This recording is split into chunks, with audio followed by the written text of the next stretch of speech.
Today on the show, one of our dancers, Bree, interviews me about my story with adult ballet. We talk about how I started ballet, how I started teaching, moved to Denver, opened Broche Ballet, and closed our doors after the coronavirus. Enjoy. All right, well, welcome. I have one of our wonderful dancers at the studio, Bree, who is actually going to be interviewing me today. So welcome to the show, Bree. It's great to have you. Yeah, thank you so much for having me. This is fun. We're flipping the script today. I'm going to tell my story about adult ballet. I'm going to tell my story about the studio. Bree has been a part of the studio for a couple years, since when I was the only teacher, maybe, long time. And we've gone through a lot since then. Bree's moved away, but she still dances with us online. So she's been a part of the studio for quite a while. She's awesome at asking questions and storytelling. So that's why I've invited Bree on to interview me. Well, again, thank you for having me and thank you for asking me. I've heard bits and pieces of your story, so I'm excited to kind of uncover those extra pieces that I maybe don't even know about. And so when I was thinking of questions to ask you, the very first one that came to mind is, when you think back, what is your very first memory with ballet? It's funny. I don't really have any memories of ballet before I started doing it. I have weird, right? Weird. I don't have any memories really of like being young, going to a ballet, or like having any interest in ballet prior to like deciding to do it. So my first like actual memory of it is getting the leotard and like deciding to go to class. And like I was 17 and I had just gotten a job and had my own car and was like, yay, like let's do what I want to do or whatever.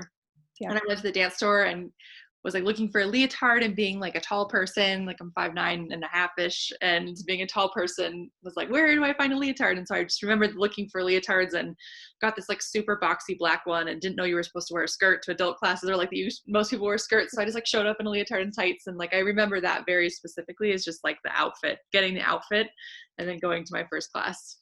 So did you go and find a leotard before you even signed up for your first class? Yes. Okay, so wanting to look the part a little bit. Yeah, totally. I mean, what's the point if you're not going to dress the part? Yeah. Okay, and then thinking like when you first started looking for ballet studios or classes that you could take, what was the goal or what was the motivation there? I wanted initially to do something other than what I had been doing. So I had been doing very musical stuff. So I was in band all through high school, played many different instruments, and just was like, that was like my thing. And I was not very physically inclined to most things, like very clumsy, still am, tripping over stuff, like just couldn't touch my toes, was very sort of out of shape and clumsy. And I was like just bored and over high school as a whole and wanted to try something totally different. I was like, okay, what's the hardest thing I can possibly try that would be the hardest thing for me? And I'm like, okay, well, probably ballet, because it requires you to be super graceful and flexible. And I don't think I am any of those things. And so I wanted to just do something really, really hard, but super different from what I had already been doing. Interesting. So what was it about doing something really hard or something just completely that felt like out of your wheelhouse that interested you? I think so a lot of things happened when I was finishing high school. So I was finishing high school. I grew up in San Diego and I had lived in San Diego my whole life and never really identified with San Diego. Like I never really felt like I found a group of friends where I fit in. I never really found like I found that I had a place in San Diego that I like fit in. And so I was so ready to leave. I was so ready to leave San Diego. I was ready to go. I wanted to move to New York City and like live the hustle life and, live somewhere else.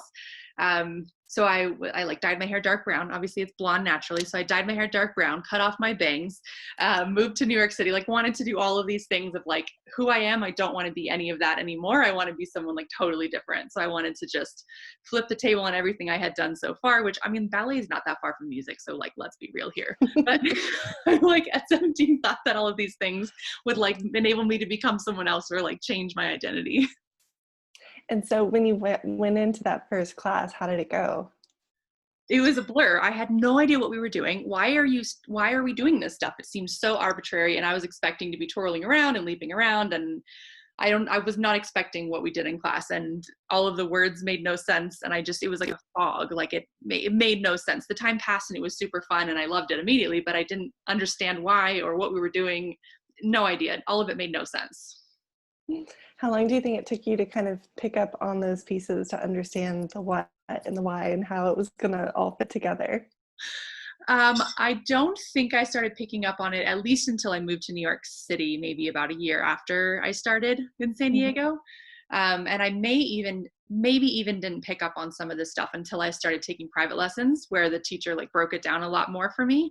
Because in the classes that I started, it just kind of like dropped you into the deep end, right? You just like go there and they've all been doing it for a few years and you're like, oh, I don't know, looks like we should already know what this is. I have no idea what's going on. So I may not have picked it up until the private lessons kind of broke it down for me. Yeah, yeah, that makes sense. I mean, there's so many different pieces to kind of put together and make your own puzzle. Um, so you said that you immediately loved it and it was fun, even though it was a blur. So what were the pieces that you really loved? It's funny. I wish I knew. I just like went in there and was like, this is it. This is home. I was looking for home. I was looking for what home was. I was looking for where I could feel like I belonged. I was looking for a place that felt like me. And I'd always been searching for it. Like I said, like the dark hair, the bangs, the New York thing, like all those things. I was like searching for who I was and where I belonged and where I fit in. And I was just like, this is where. Why? Tondus don't really scream you fit in. But like somehow the whole thing was just like, yes, this is like the perfect place for me.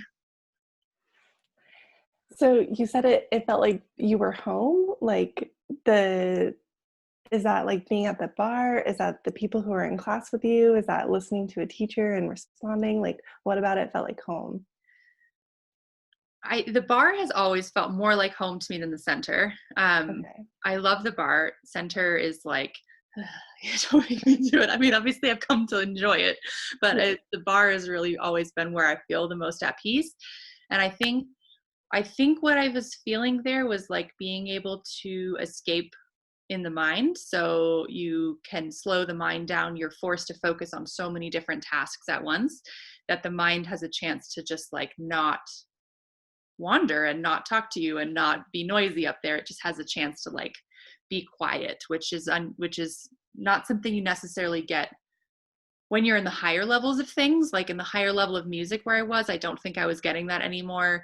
And in the higher levels of like marching band that I was in, I wasn't getting that like escape or that like sort of almost runner's high type feel that I was Mhm. getting from the bar of like, look at all this stuff you have to focus on. Yeah. Okay. And so after you moved to New York and you continued taking classes, it sounds like that's a space where you get into the like quote unquote real ballet world. So what were some of your first experiences with that world that was brand new to you? Well, just some logistical things about New York City were brand new because obviously I moved to New York City having lived in San Diego. So it's a very different world, right? New York City is like very hustle and bustle. You're moving around, and I was living downtown going to college at the time and went to the Joffrey School, which is just like a little bit above downtown. So like kind of like still lower Manhattan, but you have to take the subway to get there. So it's like 4 stops or something, sort of like a big deal when you're 18 and you've got freshly brown hair, ready to take on the world. So I took the subway up there to the studio, to the Joffrey Ballet. That was like the first place I found that would take adults. I mean, for some reason, I didn't find that many right off the bat. Maybe they don't have as big of an internet presence or whatever. We went to the Joffrey, and the elevator situation. Oh my gosh, if you've never been to New York City, the elevators are so weird. So you get in the elevator and there's a door you open a physical door, and then the elevator door slides open. So you're like in this creepy, dark, tiny roof, like creaky place, right? You open a door, the elevator comes, you get in, and then when the door opens, there's another door you have to push to get out of the elevator. But I didn't know that because I was my first time on this elevator. So the door slides open and I'm like, I'm stuck in this elevator. I can't even stick my arms out. It's so small that I can't even stick my arms out. And I'm like, I'm stuck in this elevator. I'm like wearing my ballet clothes, stuck in an elevator. So I took it back down and someone else got in and I was like, hi, just ride the elevator with me. So then they like looked at me and was like, are you going to go? And I'm like, you go, you're welcome to go first. So they open the elevator door and we, get into the studio, and it was just like so intimidating. You walk in and everyone knows where they're going and they're like walking around fast and the hallways are this big. So you're like trying not to bump into people. And I already mentioned I'm clumsy, right? So I'm like stepping on people and stepping on things. And it was super, super intense. But again, like still felt, I was like, we're here, we're doing it. This is it. This is like the real deal. I'm so excited. And given that you started at 17 and you're taking adult classes, I mean, I think of the dancers in the studio and online don't have goals of becoming a professional. Did you ever entertain like an idea of wanting to go pro? I did. Yep, I did. I wanted to go pro in the beginning. I wanted to go pro for a long time. And I still entertained that probably until my mid 20s, that I was like still wanting to go for that. It led me to summer intensives. I went to youth summer intensives when I was 21 and like got the pre-professional training experience. Like I went to Central Pennsylvania Youth Ballet, which was awesome. It was 5 weeks. It was super intense. Went to Kelsey Kirkland Academy for a few weeks and did the like pre-professional training thing. Like just still wanted to go pro that whole time. I mean, I didn't know why necessarily, but was just sort of like, again, want to do something totally different than what I had been doing, and thought that that would be something I would enjoy doing. And you said in your mid 20s is kind of when that changed. So what was the, I guess, trigger to stop thinking about ballet as something to do professionally and something to do for fun? It was hard. It was not easy. I ended up quitting for about 2 years circa this decision, because I was like, if I'm not going pro, what's the point? You know, I had to come around to that serious question of like, well, you're not going to do this. You don't want to do this. And I'll get to that in a sec, but I had to like decide that ballet was okay to do without that goal, and that it was like worth doing without that goal. Obviously I have continued past that, but that was a hard time when that was my goal. Then I gave up on it. And obviously ballet dancers tend to be super perfectionists, and so it's like, if I can't be perfect at this, what's the point? I might as well stop doing it. And then, you know, took a couple years off and was like, dude, just do it. Like it's you enjoy it, you love it, just like keep doing it. It's not, you can get as good as you can get. You're going to just keep going every week and keep getting better. But so I went to the youth intensives when I was 21. Super, super intense. Oh my gosh. Like that is serious stuff. Like those kids, so much respect for those kids who make it through those programs and go pro and like keep going at that level, because like the not only are you exhausted all the time physically, like it's serious. It's like serious hard work to be taking 4 or 5 classes a day, 6 days a week. It's like serious business. But also the mental aspect of it is so challenging, because you are in a very highly competitive environment. Whether or not the school is encouraging you to be competitive, you feel competitive because you know that these people who are in class with you are the people who are trying to get the same thing you are trying to get. And in the ballet world, there's like, 5 spots available, and you're like, well, I see 100 of us here. So how is this going to work out? Like you feel that intensity. Like, I don't think the schools are, I mean, maybe they're promoting it. Thinking back, maybe they were promoting it, but either way, you feel it, you can feel it, the reality of the situation. So I think that was very intense. And I think after a while of kind of going at that level, I was like, I don't really know if I want to do this professionally. I mean, I've always been a person who enjoys many, many different kinds of things. And actually, after a lot of time doing only the same thing, I felt like I didn't have any creativity and it wasn't that interesting. And while I enjoyed ballet, I really like to do a lot of different things. Obviously, owning a business, you do so many different things. Sure. And so I was thinking, like, if I'm just doing only this, I don't think I'll actually be happy and that I'll actually enjoy doing only this every day. Because if you want to be good, you've got to like do it. That's it. That's all you do for a while, because that's what you have to do to make it. So I was like, I don't think that sacrifice is not worth it to me. That's not where I will be happy. So I knew that was true, but then it was still hard to like agree with me, that was where I wanted to go. Yeah. Well, and it sounds like, so you said you took some time off to kind of like process that and kind of come to terms with that decision and then decide what ballet would mean to you in the future. So what did you do during that time off that helped you to kind of work through that? Well, at that point in time, I had graduated college and got a job. So I worked like the full-time programmer job for a while. I worked at Street Easy in New York City, a real estate company, super fun company. I worked there for a while and just sort of like lived that lifestyle. Like for a while, I mean, I've always had several congruent like life goals happening at the same time. Like obviously all of these goals you have to be sort of single-minded with. So getting all of them to fit together has always been interesting. But I always thought that like one day I'd want to, you know, climb the corporate ladder and do the whole like corporate thing. So like started on that path and was like, let's just see what this path feels like. Not a huge fan of that after trying it. So after doing that for a while, I started powerlifting to try to get back into my body and movement, and again, just like wanting to do something else to get back into it, but like still afraid of trying ballet because I didn't want to get back into that world. I wasn't sure if I was ready to be in that world yet, but I knew I wanted to do something. And powerlifting is like weirdly similar to ballet in that it's very technical and very like, you have every move has a correct way of doing it. Like there's 3 moves, right? We're not talking about 300 moves. There's like 3 moves, but they're very technical motions. So you have a lot of form and technique and improvement and process and habit and ritual. And it has like all these things in it, very similar to ballet, which I think I enjoyed, even though the goals are very different, or like the actual end game is very different.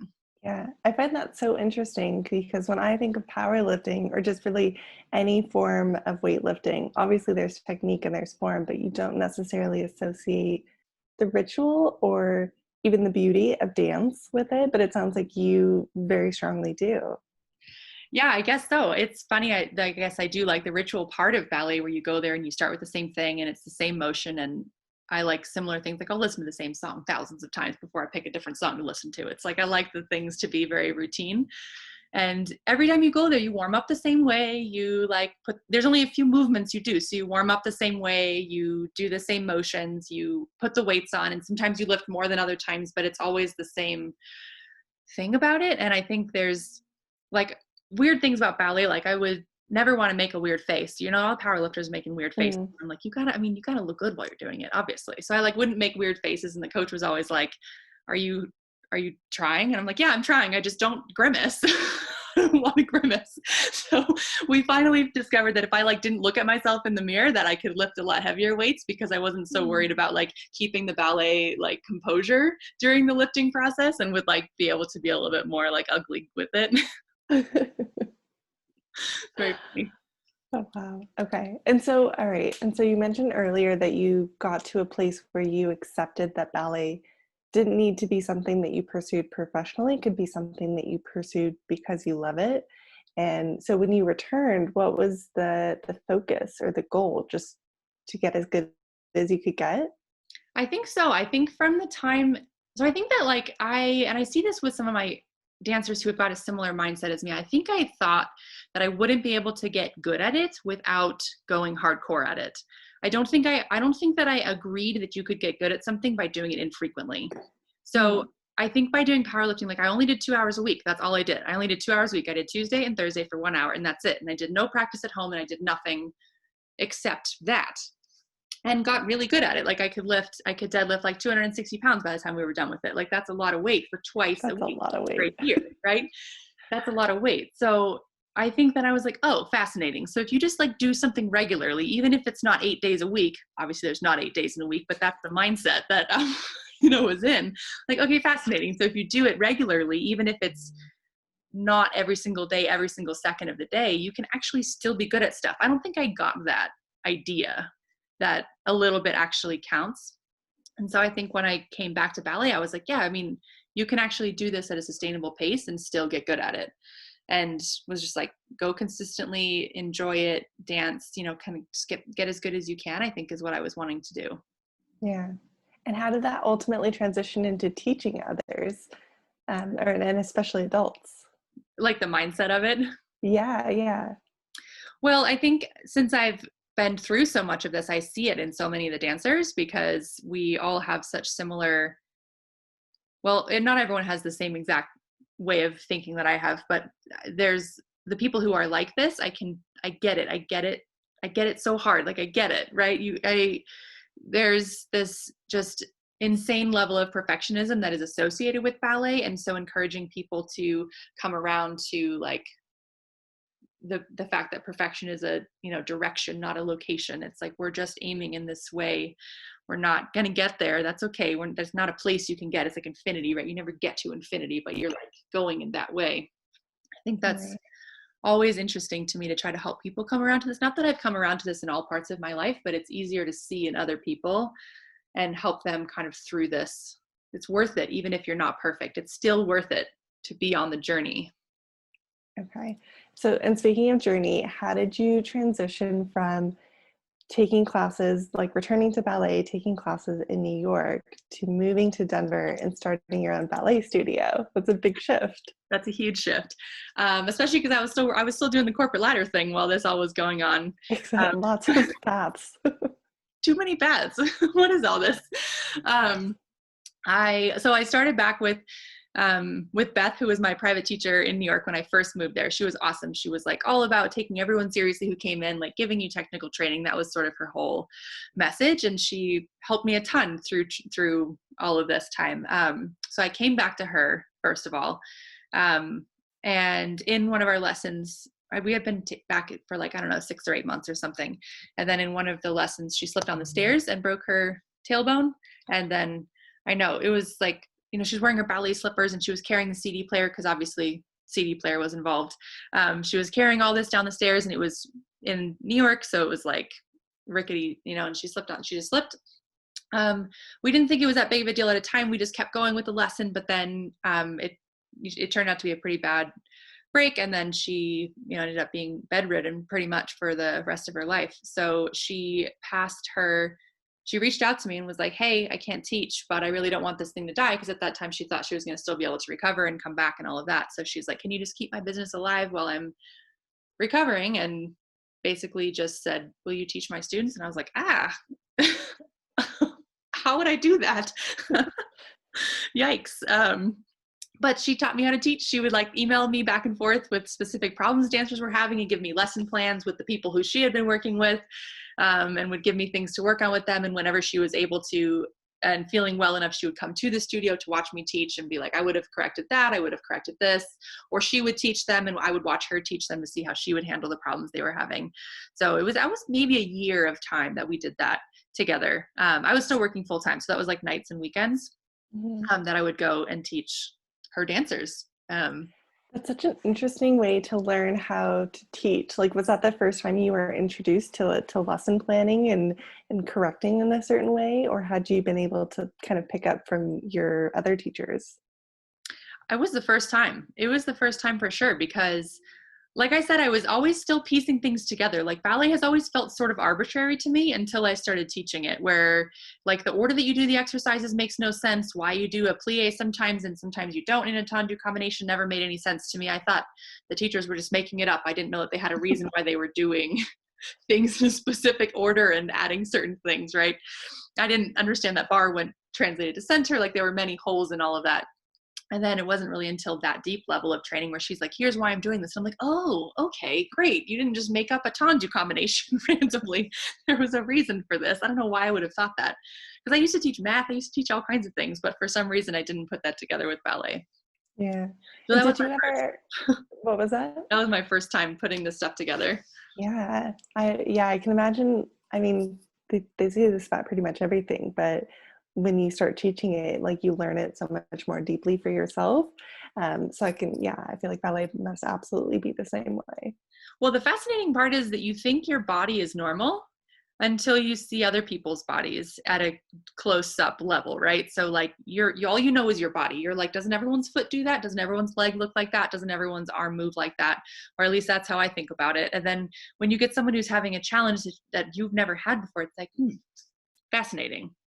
What is going on in your body that's making this happen? So then I just got super, super curious about like different bodies and how they moved differently. And it's like, wow, I can see how that would, I would like try to simulate it in my body. Like, what if I was tight here? How would that feel if I was trying to do this? Or like, how would I like try to modify what I'm doing to try to understand what they're feeling and try to understand why are they different than me, and how can I take what I know to help them get to what they're trying to do. That was just super fascinating.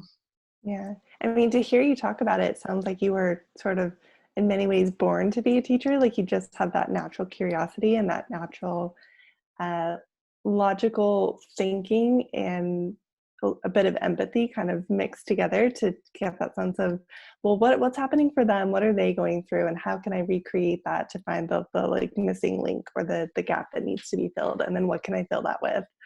But I'm curious, did you ever ask Beth why she chose you and why she asked you specifically?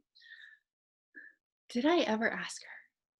I know she told me some part of why she wanted me to do it. I think she really liked my eagerness for all of it, because she was always trying to continue to foster my desire to become professional. She became a professional dancer at age 30. And so she always believed that it was possible for me to become a professional dancer. And she always believed it. She always wanted me to keep going with that dream. She always would encourage me to keep trying. And she was super disappointed when I kind of made the choice to go work full time and not like do the hustle dance life. She was really sad about that. So I think she was very happy to see me come back into the ballet world after a couple of years, and was just like over the moon that I was still in it and excited about it and so passionate about it, that I think that was a big part of it, because she always did seem to have a very strong affinity towards my insane appetite to continue learning more stuff with her. Yeah, but oh, that's so cool just to hear stories about adults becoming professional later in life, or just like, I mean, we hear stories all the time about women in their 60s and 70s who are still dancing and like keeping up their technique, and ballet is just a part of their life. And so it's cool to hear those stories about, you know, somebody in their 30s going pro. That's so cool. So cool. I had this email from her. I still remember it. The subject line, how to do it. And it was like how she got to be a professional. And it was like about how she would pick up jobs as an usher so that she could get her foot in the door and learn about the theater. It was how she went to Jacob's Pillow Dance and had, you know, choreography there. It was about how she learned all the different styles so she would be a well-rounded dancer. It was about how she got ballet training and how she pieced it together with all the different teachers and how she networked. And it was just, I mean, it's a great email. I still have it. I still keep it. I mean, every once in a while I read it, but subject line, how to do it. I love it. It's just like, she's like even telling me how to she's like, just bring a muffin after work so you have energy to get to class. You got to go to work and then you eat a muffin and then you go to class, and you got to keep doing it. She was just really, really big on living that hustle life. So how did you transition from running her business to running your own? Well, I moved to Denver after about a year of all of that. My company that I was working for at the time went remote, so I was able to do my job. I was a product manager at that time. I was able to do it remotely. So we moved to Denver, just kind of looking again for like a change. I tend to get apparently restless every few years and move around. Although I was in New York for about 9 years, so that's a while. So I moved to Denver, and then tried to reopen the same business. I was like, private coaching is great. That's what we did. It's great to help people kind of supplement what they're working on, help them put the pieces together, help them on a one-on-one setting. Because like I said, like we were talking about earlier, I love that problem solving aspect of it. I love to be able to get nitty gritty and be like, I know everything about your injuries. I know everything about your history. I know exactly how this is going to hurt your left knee and how we need to modify it. I love that sort of detailed work. So I wanted to open as private coaching here in Denver. But Denver doesn't have hourly rentals very easily for studio space like New York does. So it wasn't easy to just start accepting lessons. So that's how I ended up creating a actual space where I could take lessons and teach lessons. But then turns out the Denver community doesn't have an appetite for private lessons because community is so strong here. People love to be able to see their friends and make relationships and experience their hobbies together with people. Whereas in New York, everyone's like, don't look at me, I want to be by myself, right? So a very different market, where like here in Denver, community is huge, and it grew to be huge at Broche, is the community and the relationships that you build with each other and your teacher. And so that was not so conducive to the private setting. So then we ended up doing group classes, but that was kind of how I started it here and why we have such small studios. And did you find that after you sort of switched from the one-on-one coaching to the groups, community-based classes, that your business just kind of skyrocketed and people were showing up saying, how can I join? Yep, totally. The private lessons was 2 months of nothing. And then we opened the group classes in July. July 4th weekend, I think we opened the group classes. It's like almost 3 years ago. And we opened 2 group classes. I wasn't even sure if we could fit more than one person in the studio. I was like, we can probably do it. Let's just try. So they signed up and came in. They filled up. Then we listed 2 more the next month, and we listed 2 more the next month, and we listed 2 more the next month. And by the end of the year, we had, 20 or so dancers. And looking back now, that's not very many, but somehow I thought it was enough to quit my job. So I quit my job in January. At that point, that was right when you joined, I think, Bree. I think Yeah. you joined right when I quit my job in December, and I quit my job in January. Yeah, I think that's the timeline. And then there it went from there. I showed up and you just quit your job. You were the catalyst, Bree. I was like, there it is. Number 20, we're out. So that must have been a pretty massive risk to take, like a lease for a studio space. And I mean, you transformed that into a studio, and then to slowly build it out with classes. Yeah, it was intense. I have many like literal pieces of paper of like, I don't know how many times I did the numbers, like over and over again. How much will this cost? How much will this cost? How much will this cost? Can I afford it?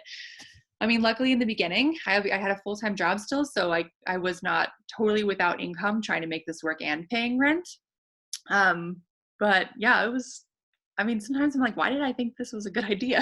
This was so risky. I didn't even do any market research first. Like I didn't even go take class anywhere, study the community. I just like the least opportunity came up and I was like, okay, let's do it. Let's go for it. Like who does that? I just felt in my heart that it was going to be people who wanted it. Yeah. Well, and it turns out that you were very, very right. Because, I mean, you mentioned this also, but even from my own experience, just seeing the sheer amount of connection and desire for community that people have, not just in that sort of general Denverite way, but just in a really specific ballet community way. Yeah, it's amazing. Yeah. So when you, I mean, obviously it's growing and you're kind of doubling the number of classes you offer every month. When did you start bringing in instructors to support you? I started training them in, I think, February. So like I quit in January, started training them in February, and they started teaching in the end of March of that year. So I basically taught them how to teach our beginner class because that was something that I had done so many times and was really, really comfortable with. We start from like literal zero, right? Literal, how do you count music? How do you stand up? How do you turn your feet out? What is the bar? Why are we using it? Like I'm trying to put those pieces together that I had so much trouble with in the beginning. So I trained them for weeks. We trained for weeks. The 3 of them in the studio with me, Kristen, Jackie, and Casey, we trained for weeks, like 3-hour sessions. We had many sessions of where I would teach them and they would teach me and they would teach each other. And basically was like giving them all just this like massive teacher training of like, okay, well, if they have lots of curve in their low back, how should you deal with it? If they have hyperextended legs, how should you deal with it? If they're in this situation, how should you deal with it? If they already know about music, here's how you skip it. Like helping them see when to progress people and kind of go through all of that for the beginner levels. And that's around the time that you opened the second studio, is that right? July was the second studio. July. So yeah. Okay, so that summer, yeah. Yeah, that summer. I know, crazy. That's so fast, yeah. So in your first year, you grew the business pretty organically, began hiring instructors, trained them, and included them in the schedule, and then grew to a second studio just after a year of being in business. It's nuts. I think it was a year. I don't think it was the second year. I think it was the first year. Yeah, that's pretty phenomenal. Yeah, it was really fast. I know, it was crazy. I mean, I think I had a very strong appetite for the growth and pushed it. I mean, I could have waited longer and grown slower and all of that, but I was like, let's do it. Let's satisfy this demand. Yeah. So fast forwarding a little bit, because COVID has changed so much about the way everyone is running their businesses. When you were first kind of finding out details around what this would mean for your studios, what was the first thing that you did or thought? Well, we tried to stay open as long as possible because for me, we even do classes on holidays. Like for me, ballet is people's like safe space. It's where they are home. It's where they feel like when the world is falling apart, it's the one place that we have to be centered. And so it was really, really important to me to provide that for them while the world is crumbling around us, that we can still be here together. So we stayed open as long as possible with that. I mean, many dancers didn't want to come, weren't comfortable coming, whatever, that's totally fine. But for the people who were able and wanted to keep coming, we're so grateful that we were able to be open for so long, because it's like your one place. The world is going crazy. Everything is just falling apart and you want somewhere to go. So we tried to stay open for as long as possible. But finally, like in, I don't know, March 15th or 20th or something along those lines, there was the order that we had, that dance studios had to close. Dance studios were classified as gyms, and gyms had to close. And then we had to close. And I think, of course, we didn't know how long it was going to last. We thought it was going to be somewhat short in the beginning, perhaps naively, but we thought it was going to be somewhat short.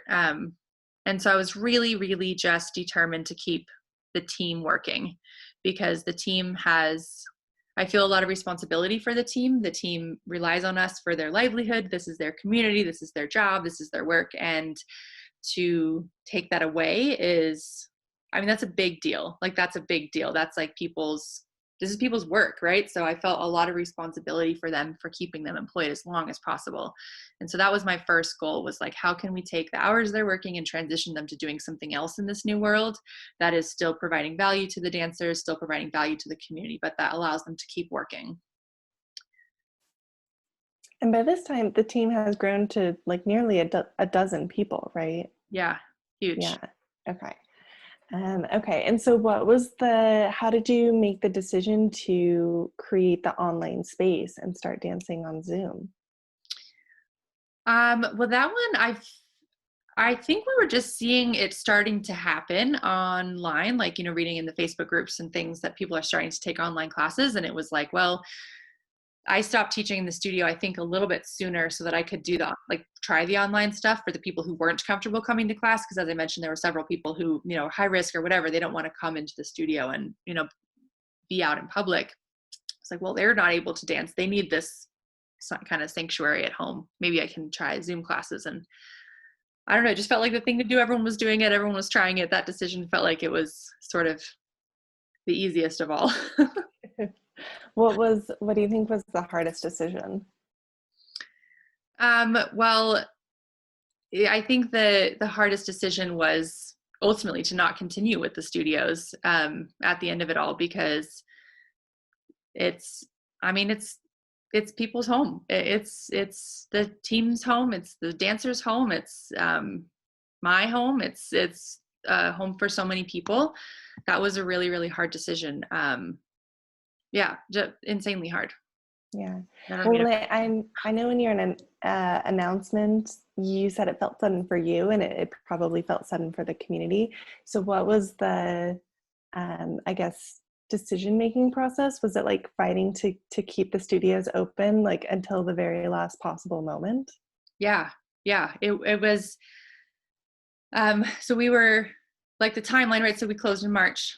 April, we were humming along. We're like trying things, April, we still had enough savings. And then May, it's like, get the government loan. It lasts you, actually April, I think we got it. May? I can't remember. Oh my gosh. I don't even know what day it is now, whatever. But you have that for like 8 weeks, right? And so then that gives you a little bit more runway. And once that runs out, you have to be self-sustaining again, because April's already drained your business. March has already drained your business. And then once the government loan wears off, you have to be making money. You have to be whole again.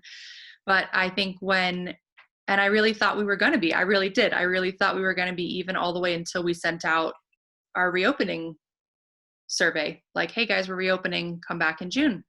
And then as reality set in, it was like, we are going to be operating at 25 to 30% capacity, not even just based on the people who wanted to come back, but based on the requirements of having to space the classes apart for sanitization, having to have only one person in our small studios.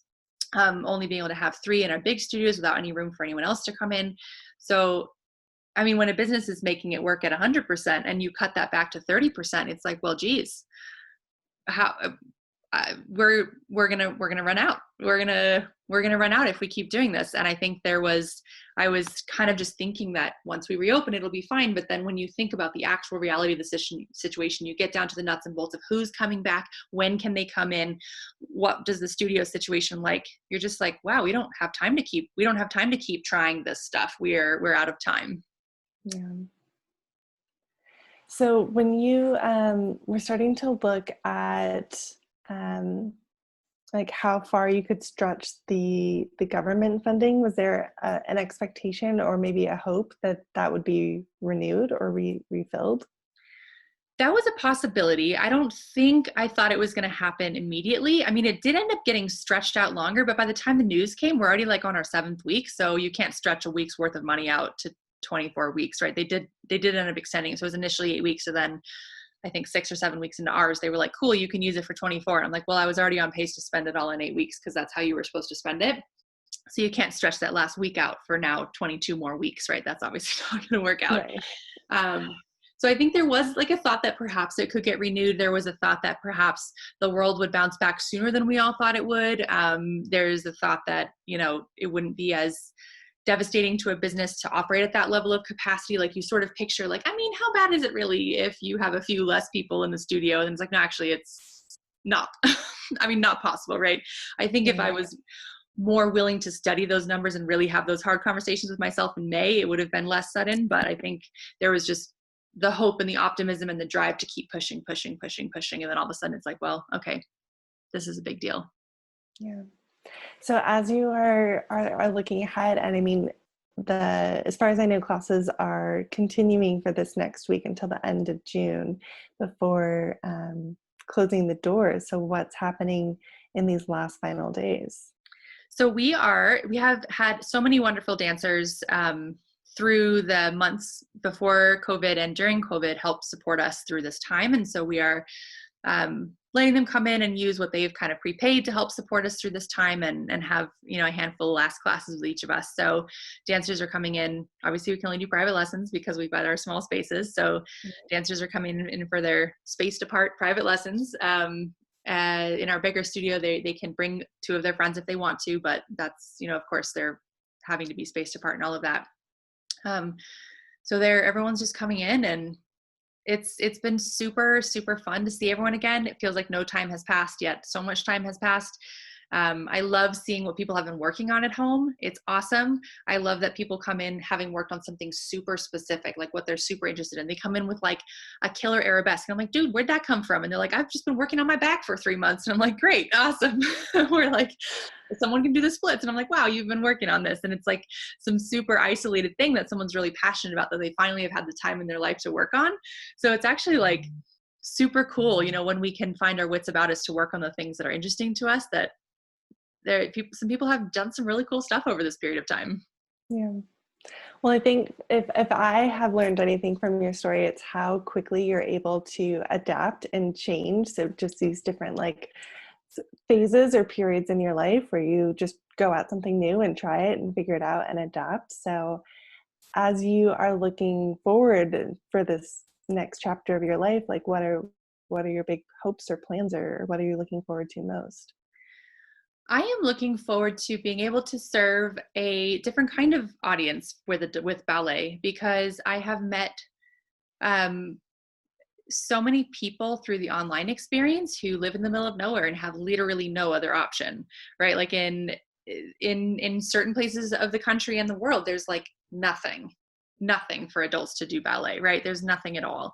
There's no way for them to get on point. There's no way for them to start ballet for the first time. There's no way for them to keep going every week and have this consistency in their life. So I think that that's super exciting to me, to be able to serve this kind of market in a new way and help people who otherwise wouldn't have it. And I think so many studios are going to go through the same thing that we went through. I mean, I hope most of them make it through, with however they do, but I know that for many, the adult programs are getting sacrificed, because if you only have studio space for a little bit, it's going to be the kid programs that get the focus of the studio space, because that's just the reality of the situation. And the adults are like extra or kind of after the fact, because it's not the main business.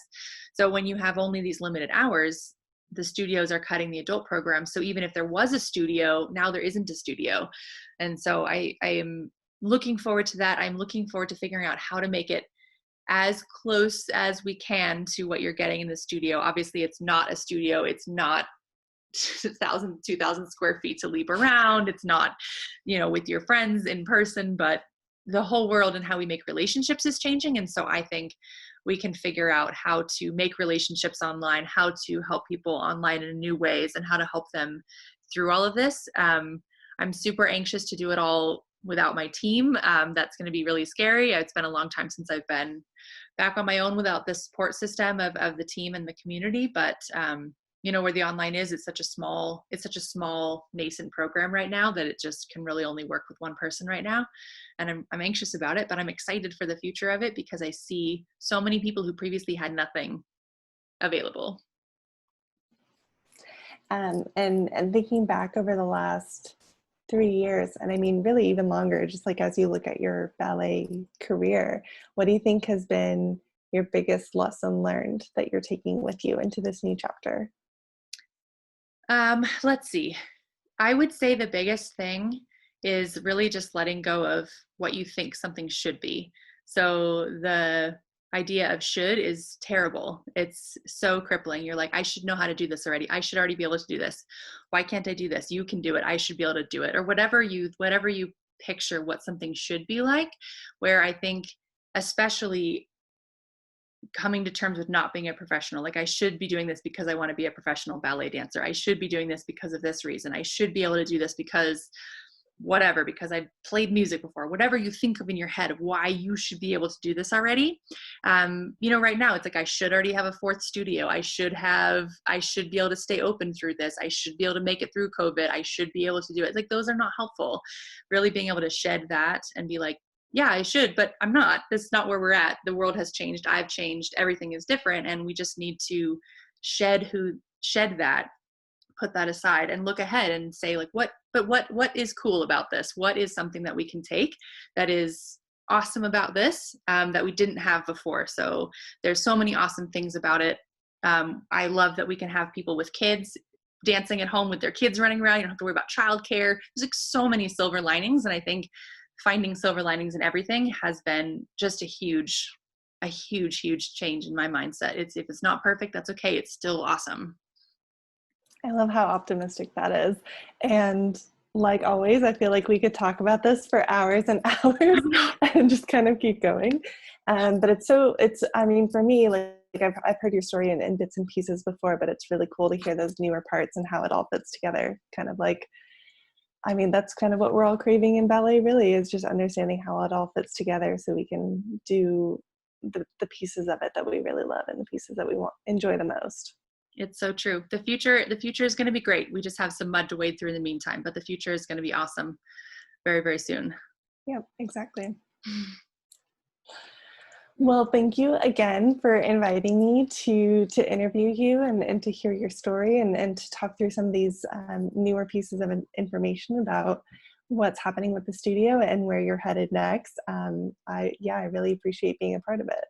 Yeah, thank you so much for being on the show, for interviewing me. It's funny to be on the other side of the equation, but it's great to be able to tell the story. And I'm really excited for the future. I'm optimistic. I'm not excited for the next 6 months, but I'm excited for the future as a whole and like looking ahead to where everything is going to go. So it's going to be awesome. We'll have to do a follow-up part 2 in like 6 to 12 months and see where we're at. Yeah, definitely. Like how has the world changed? Exactly. Well, thank you so much for being on the show. Thank you again for having me. I'm excited to go rewatch and play it live now. Thanks for listening today, dancers. For more adult ballet, you can follow our studio on Instagram and Facebook at Broche Ballet.